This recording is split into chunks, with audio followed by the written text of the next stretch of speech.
"I don't think he could win," he replied. "He couldn't win, in my opinion. Given his background and actions in this state, he is too progressive to be elected governor of any red or southern state. He doesn't think you can win, even if I disagreed. This is a progressive African-American-owned station, and I'm sure they like you." How would you respond to that?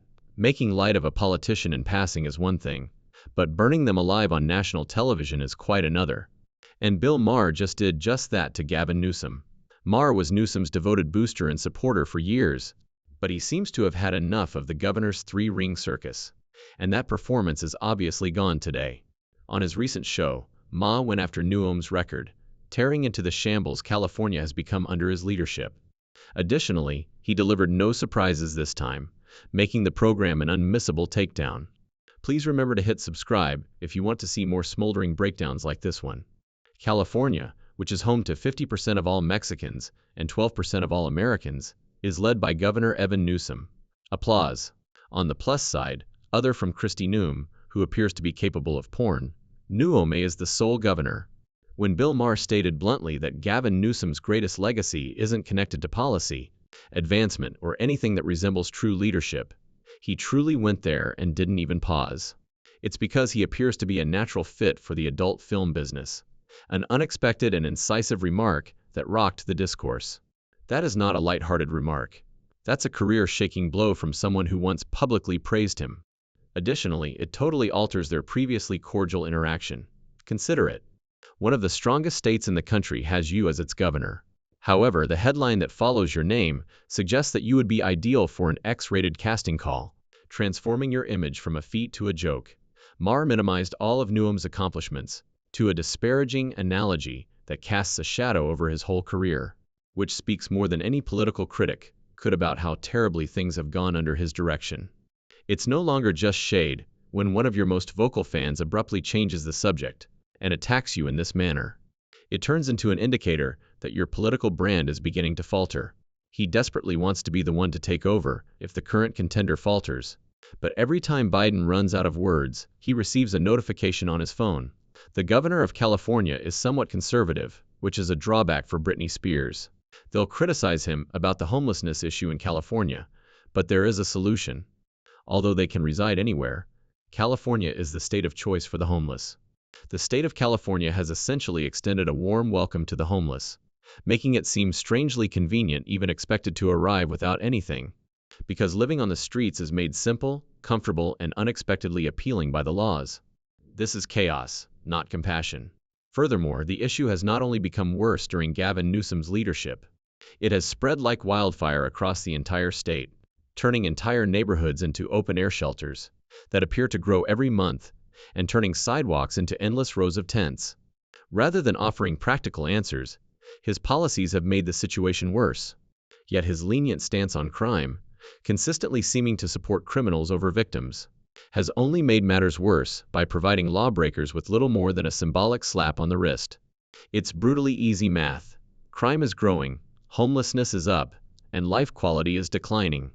You can see the legacy that Newsom is leaving behind in that one brutal calculation. Naturally, Gavin has always been accused of being slick. You know what though? That's fine with me.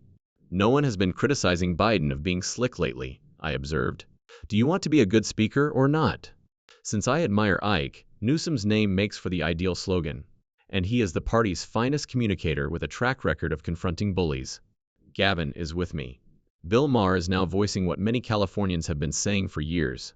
Gavin Newsom is nothing more than a slick salesperson in a sharp suit who is good at talking smoothly and exudes charisma on the outside, but offers nothing substantial on the inside. Newsom has perfected the art of political digression, giving lengthy, ostentatious speeches that deftly skirt difficult subjects and cover up his shortcomings.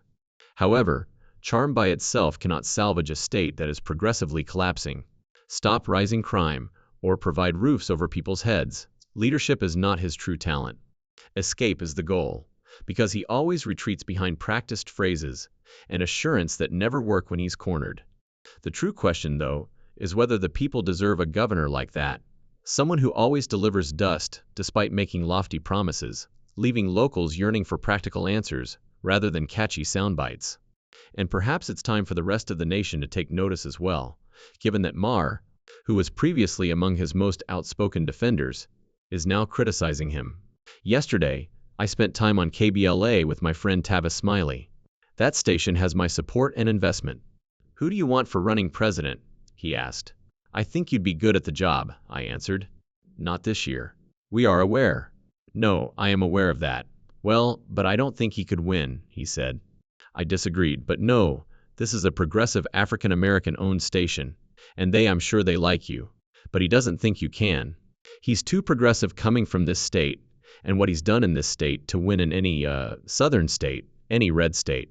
Anyone with even a modicum of common sense can see that Gavin Newsom has no realistic chance of becoming president. Not after the devastation he has left behind in California, where his record is so bad that not even the most effective public relations campaign could hide it.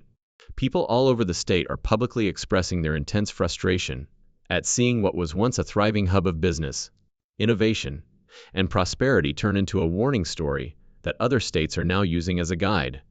Businesses have been leaving California at an alarming rate, with big companies packing up and taking jobs and opportunities out of the state, and high-profile individuals joining the mass exodus because they can't stand his risky economic experiments. When you combine this with a declining middle class and steadily rising living expenses, you're left with a state in freefall where the numbers don't lie. And here's the twist that makes it even more devastating for his national aspirations. Even many Democrats are acknowledging that he's gone too far. When people on your own side start accusing you of being too progressive, your presidential dreams aren't just shaky, they're over before they even start. California's exodus is breaking records and doesn't appear to be slowing down. Only 8 of them are in the swing stage, right? Well, California is a fascinating case study, isn't it? It has a population the size of 21 states combined. Yes, 2/3 of the state is extremely well-read, so we don't need to be lectured on border issues or rural politics, which are, in many ways, well-known issues. And the problems facing the American heartland are a big part of the work we're doing in this state. However, I recognize that you're from the coast, and you don't understand those things. You can't speak the language, you can't communicate, and you can't really find that comp. No, it's like there's a new law in this. As we've discussed, I believe we have far too many laws and regulations. And I believe that if you're a department store with more than 500 employees, you need a gender-neutral toy department. Bill Maher is spot on, because Gavin Newsom's downfall isn't just the state of California's economy, or the state's exploding homelessness, but also the constant barrage of woke policies that he insists on pushing. California has become the focal point of this trend under Newsom, and one example stands out clearly. The state passed a law requiring any toy store with more than 500 employees to have a gender-neutral section. This is even as voters nationwide are fed up with identity politics being forced into every aspect of their lives. Ma referred to this regulation as one of the most ridiculous concepts yet. In Newsom's California, it seems as though children are no longer allowed to play with toys without making a political statement. It's as though the world has decided that gender doesn't exist at all, leaving many regular people perplexed and angry. There is too much government there. Look, that's an interesting one, because the department stores came to us supporting that, and they were the ones making a case for that. Policies like that don't inspire confidence. They make voters roll their eyes and say, yeah, this guy could never be president, because he keeps supporting ideas that feel completely out of touch rather than concentrating on issues that are relevant. Indeed, they are assuming that they are already heading in that direction. Why did you create a law concerning them? Well, they did, but they backed the legislation, which wasn't legislation that was passed by my office, but rather legislation that garnered intriguing backing from the industry. I can see how that could be abused, though. Good people may disagree, but we didn't wake up and declare this the state's top priority when we know that the top priorities are homelessness, housing, crime, quality of life, and issues with taxes and regulations. That's right, there's Gavin Newsom's slick talk in full force. It's the tried and true tactic used by every seasoned politician when things start to go south, because no one is accusing him of being ignorant of California's collapse. Of course, he is aware of what's going on. Everyone is, given how frequently the issues make headlines. A house burning doesn't make you a hero. Grabbing a hose and putting out the flames does. Thus, the real problem isn't awareness, but the complete lack of action. Homelessness is out of control. Crime is on the rise in major cities. Taxes feel oppressively high, and businesses are leaving the state in large numbers. Even though words don't create affordable housing, lower crime, or balance a budget, California is still waiting for real solutions. And every day that goes by shows that smooth talk alone isn't enough to turn around a failing state. Newsom hasn't picked up that hose once, instead slipping behind polished speeches and fancy buzzwords, acting as though simply acknowledging a problem counts as leadership. That was my legislative priority. It was looking bad there for a while, and we still don't have enough water in the Colorado River and all this stuff. And then every time I read 80% of the water goes to agriculture. Almonds. No one ever asked you about almonds. Well done this year for making it rain. You're welcome. Yes, I will ask you about almonds. You read correctly. Agriculture uses nearly 80% of California's total water supply, and a significant amount of that is used directly for the production of almonds. This is startling when you consider that California is known for its droughts and nearly constant summer wildfire seasons. Because almonds have become one of California's biggest revenue generators. Billions of gallons of water are quietly channeled into massive almond orchards, while ordinary residents are constantly told to cut back on their showers, let their lawns turn brown, and ration every drop of water like they're living through an emergency. Big agriculture has enough political clout to keep the water flowing at full speed, while families are told to conserve as if every drop is going extinct forever, creating an almost unbelievable level of irony. A boatload of almonds. I'm well aware. You know what? You know how many gallons? 1,900 gallons to grow a pound of almonds. California is fighting fire, heat, and unrelenting dryness, and its water isn't going to the people who need it the most. This highlights a system so backwards that it leaves residents stunned and frustrated. It's not that we don't have the water, but you're right that the past couple of years have been difficult. It's also where the water is falling and we're not capturing it. And we're not capturing in those extreme years with these atmospheric rivers. Come on, man, take on big almonds. Our focus and frame include desalination plants, and we have 20 projects just on Dell. We need to modernize our conveyance system, modernize our storage, not just above ground, but below ground as well, because wet is getting a lot wetter, dry is getting drier, and hot is getting a lot hotter. In order to provide slick and polished answers, we have been putting out a detailed water strategy that includes, incidentally, getting that Delta conveyance project back up and running, as well as the first above-ground off-stream storage facility in the state in 50 years. This is being made possible by a regulatory package that I pushed forward to cut down on red tape in the state of California. The smooth delivery Gavin Newsom brings to every interview and press conference makes it seem like he's reinventing leadership every time he speaks. But once you look past the glossy words and confident tone, the truth becomes impossible to ignore. No one seems to be able to outshine Newsom.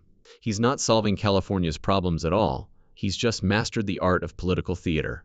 Despite the fact that homelessness is still on the rise, crime is still plaguing the cities, and businesses are fleeing due to the burden of high taxes, Newsom is adamant about pretending that the state is doing well, when the facts are far from that. Ultimately, dazzling words can only divert people's attention for so long, before they realize nothing significant is being delivered. His speeches may garner applause from the audience, but they don't reduce costs, clean up the streets, or make communities safer. You're good at this. I'm telling you, you're good at this job. All right, but I feel like you've picked a fight with the red states on purpose over the past couple of years. I mean, yeah, but I don't want to live in a civil war. You know what?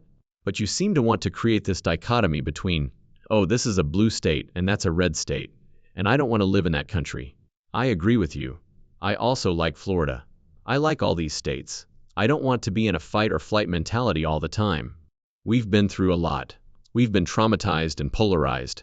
It's been a difficult 5 or 6 years, not just in this country but all over the world.